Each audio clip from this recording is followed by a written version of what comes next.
Are you in the market for a mobility scooter, but you're worried about tipping over or falling? With this new 4-point pivot system here on the Travel Buggy Helix, that's going to solve some of those issues. So once again, this is the brand new release Helix by Travel Buggy. What makes this unit unique is the way how the wheels turn opposite, I guess is the direction you want to say. As your front wheels begin to turn to the left, your rear wheels begin to turn to the right. So that's going to do two things. That's going to give you a more stable base, but also giving you a 37-inch turning radius. Now I want to mention that this does have a 265-pound weight capacity, so this is going to be a unit that's not going to fit for all people, but still 265-pound weight capacity is going to have a decent bit of individuals that can use this particular unit. This is also going to be airline approved for airline travel. Now I will mention to you as well, they are going to have two batteries on this unit. One that I'll show you here in a minute that comes out from the front, and one that also comes out from the back. Now if you're watching this video, we did purchase these arms as well. These are an optional upgrade, so this is not going to come standard on the unit, but you are able to purchase these arms as well. And they did come up with some pretty cool features that I'm going to hop right into on this unit that's a little bit unique, because this scooter actually does fold down almost flat, but it still is going to have some adjustable features to it, which is going to be nice. So right here in the back of the seat, you are actually able to elevate the plate about 2 inches, so you can actually kind of custom fit this back a little bit higher if you need. And then also here on the tiller, you're also going to have multiple points of adjustment. So you're going to have height adjustment, which looks like maybe about a 5 to 6 degree slide here. And then here from the front of the unit, you're also going to have a red lever, which is going to adjust the tiller. Now you're going to use this red lever here shortly, which I'll show you when we fold this unit up. But this is also going to be able and be nice to be able to bring this closer to the user to have a more comfortable drive. Now on the display of this unit, it is going to say in kilometers per hour. I think that is just going to be a default because these are coming from overseas. But then you also are going to have your battery gauge and your total distance and your speed on the unit. There is no key that is needed for this unit. It is simply, you just turn the dial all the way to the left, you'll hear it click. And then as you turn it a little bit more, it's going to click on, and then your speed gauge is going to be from here. I will check here at the end of the video when you see me doing a driving demonstration on this unit. You will see me, I'm going to try to see if this throttle is a variable throttle or if it's just a one kind of speed gauge. But I think a lot of these units you are able to control by how hard you press the throttle, and then also what speed gauge you're also going to be on. Another thing I want to mention as well, if you go down below in the description, we will have a link to this unit. And then we also encourage you, if you have questions about this unit or you have this product and you have questions, go ahead and leave us some comments below. We'll try to reply back to you with any questions or concerns that you might have, or feel free to give us a call at the number as well below in the description. Another reason people are going to purchase this unit is also because of the portability, the airline travel, but also kind of that lay flat type concept. So I'm going to show you how this unit folds down and how you're able to transport this unit. So what they do recommend doing is taking your cushions. These cushions will come off easily, and set them to the side. In the back here, you're going to have a red lever as well. If you lift that, you will see how this seat begins to fold down. And then from here, you're going to have your tiller. The same adjustment, that red handle here in the front, this is going to fold the unit down as well. Now you do have this kind of foot plate mechanism here in the front, and I do want to mention this is a self-standing unit like this. This is going to be a little bit over 63 pounds with the batteries and the arms on it, but you are able to drop that weight down to that mid 50-pound range as well if you do remove the arms and the batteries, which we'll show you here shortly as well. But this is nice to be able to stand like this. You are able to also then pivot this and roll this around.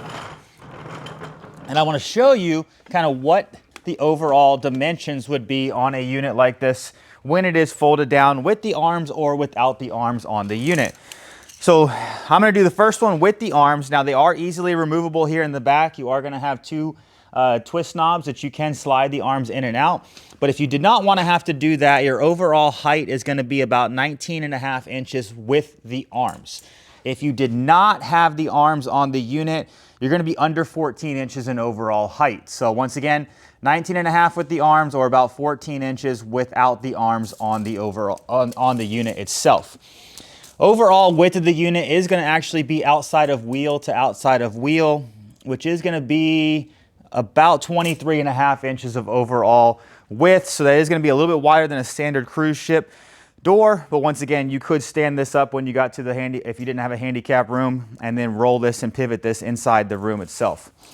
Overall length of the unit as well, all the way to the front, is going to be about 39 inches. That's going to be from here, from the front of the footplate, all the way to the back. And I don't believe, let me see. I see there are some tabs underneath here, which looks like this does come off easily as well. So if you did want to remove this, you are able to actually get the length down quite a bit more. So if you did remove your footplate from here in the front, now you're down to about a little bit less than 33 inches in overall length on the unit. So now we're going to go ahead and we're going to unfold this unit as well. So you're basically going to do the same thing opposite of what you did. You're going to up here in the front, grab your red lever. It is spring or piston kind of loaded, so you don't really have to use much force to be able to elevate that. And same from your seat, same red handle underneath. Start to grab that and you will hear it click into place. And now you're going to take your cushions and you're going to go ahead and just apply your cushions right here back to your seat as well. You are going to have a back strap as well, so you can kind of put the bottom on and then kind of tuck your back strap in. Once again, you are able to have about 2 inches of height adjustment as well. And then you'll see me here in a minute. I'm going to take this outside, do a driving demonstration, go through the grass, kind of see what I look like. I mean, I'm 6 foot tall, about 210 pounds. So you can kind of look and see what I look like sitting on this unit based on the height of the back and kind of how the arms kind of fit me. Now the arms are going to be adjustable. Once again, I talked about this little tab that you can push in right here and then slide these arms out. The reason why I'm going to take these arms off here for a second is to show you how to remove both of the batteries. That's one thing I noticed, that the rear battery will not come out when your arms are on the unit. So once again, those are optional extra upgrades that you can purchase with the unit, so it's not going to come standard. But you are going to have a battery from the front of the seat and the back of the seat. Now you are going to have a little black tab, which we'll show you in a video overlay. And then your battery is going to slide out. This is a 5.8 amp battery, which is 140 watt hours. So if anybody that's familiar with lithium batteries, anything under 300 watt hours is approved, and you can have multiple travel batteries. So you're well under the restriction of what you have to be at to be able to travel with this unit. It's also going to look like on your battery itself is going to be a USB port here as well. So you would be able to plug something in there and charge something also off of this battery itself. And then you're going to have an on and off switch. Also on the battery, you're going to have a display. If you press this button, it's going to show you your approximate power, but you will have that display up on the overall display on the unit itself.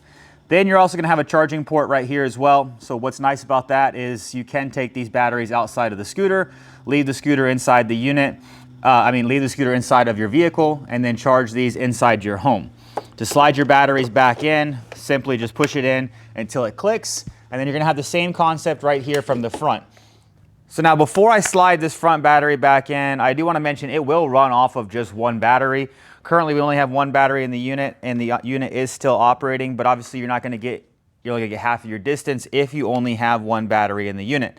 Like I mentioned, you have your charging ports on both batteries so that you are able to take them out and charge them. Just make sure you're charging both the batteries if they're outside of the unit. Now when your battery is inside the unit, we do believe that if you do plug in your charger into one of the batteries, it should charge both the batteries simultaneously. So now I'm going to go ahead, just for these purposes, since I have the arms, I'm going to slide them back on so I can kind of give you different measurements of what the overall arm width would be and then what the seat dimension would be before I go outside and go drive this unit around. Once again, just for demonstration purposes, you can tighten these arms in there, but I'm just going to slide them in for now. So your cushion on this unit is about 16 inches in width by about 13 inches in depth. Now your seat back height is about 9.5 inches from the bottom cushion. But remember, you can get that to about 11.5 inches by taking a couple screws out and raising the actual pan up. So the back is going to be the same. The back's about 14 wide, bottom's by about 16 wide. So a little bit different. Overall width from outside of armrest to outside of other armrest, when the arms are tucked in, is 19.5 inches. But do remember, you're about 23.5 inches of a wheelbase, so your wheels are going to stick out wider than your armrests when they're in the all the way tucked in position. Another thing people like to kind of know is what is going to be the width of the floorboard space. So if you were to kind of put your feet up here on this front platform, it's about 14 inches in width. Now I wear a size 12 shoes, so you'll see me riding on this here in a minute and kind of see what I look like. Now I'm going to pivot this unit around to the front. You are going to have a horn. Nothing crazy impressive on it, but it is a horn. And then over here, you're actually going to have a light as well. So light is pretty decent, and it actually projects a little bit farther forward in front of you. I've seen a lot of units where it just shoots right here on the ground, where this actually projects out a little bit more forward in front of you. But do notate that is with your tiller kind of in the up position. You know, if you were to lower your tiller back like this, well, now it is kind of shining up a little bit higher, and there is not really an adjustability here on that overall light angle. So another thing I wanted to show you is when your light is on, you are going to have a rear tail light as well, which is nice. It's a nice big LED light across the back. So that is going to create you have more visibility if you are driving this unit around at night. Another thing that kind of stands out about Travel Buggy, they have been around for quite a bit of time. They are a great firm for their engineering and their thoughts that they put into their products as well. And they're also going to offer a 90-day wear and tear on their unit. That doesn't mean a 90-day return period, but what that means is if for some reason something happens to some parts of the unit, for 90 days your wear and tear is covered. Most other manufacturers do not have any wear and tear type coverage on their units. So that is going to be a little bit of a selling point to then convey to you that they believe their product is durable and is going to stand up and last. That they're going to give you a 90-day wear and tear on their products themselves. Now this unit, and a couple other things I wanted to mention, is going to be the seat to ground height. You're about 14 inches from the top of the seat to the ground. And then once again, you're going to get about 3.7 miles an hour on a top end speed. Now with that 3.7 mile an hour top end speed and somebody at 265 pounds, you might not get the full 12.5 mile driving range, but that is an up to total driving range you might be able to get. Now do remember, if both batteries are not charged, once again, you're not going to get that range, but 12.5 miles is what they're saying it's going to top out at, and that's going to depend on the user's weight, the terrain, and how you're driving the unit. So you imagine like a city driving in a vehicle, or you imagine interstate driving, the more stop and going that you do, the more power it's going to take to get the vehicle moving. So now if you would, go ahead and follow me outside. I'm going to do a driving demonstration with me sitting on the unit and also kind of going through a few different terrains to see how it handles. All right, so now I am here on the Helix by Travel Buggy. Once again, I want to show you something, even at full speed, to see how I turn that wheel and how it's not flipping on me. So that was not like me slowing down. That was not like me. That's me trying to go as hard as I can, shift my weight on the unit, and you can see how the design is of how the rear wheels pivot in opposite directions. It's going to help you to grip the ground. Once again, I want to mention as well that it is going to be in kilometers per hour. So once again, that translates to 3.7 miles an hour. On here, you're going to see 6 kilometers per hour, but that's just the overall conversion. 3.7 miles an hour is going to be the top end speed. For a reference, I'm 6 foot tall, about 210 pounds. So you can kind of see this is how is a normal good driving position for me. I could bring this a little bit closer, but honestly, even with that tiller all the way out, that feels very stable. The screen is still easy to see even when you're outside, even at this up angle. But really the selling point behind this is going to be your overall foot room on here. You can see I wear a size 12 shoe. My feet are actually in front of the wheels out here on this extra platform, and it is going to be very stable and actually very comfortable. It does have 250 watt brushless motor in the back as well, so it's going to have enough power to kind of get that user up to 265 pounds. And now I'm going to go over here and kind of drive it in the grass just to kind of see how it performs over there. All right, so what I wanted to see is how does it perform out here in the grass? A little bit of uneven ground. Actually, even with turning, I mean, that has plenty of power. Really actually pretty surprising. Probably more power than a lot of these folding type power chairs that are currently on the market. So once again, it doesn't really have any slow down speed even when turning. And it still is stable, even here being on a little bit of an uneven ground. So once again, I mean, I think that actually has more power than a lot of the other folding type scooters that are currently on the market. So once again, I'm very impressed with this unit.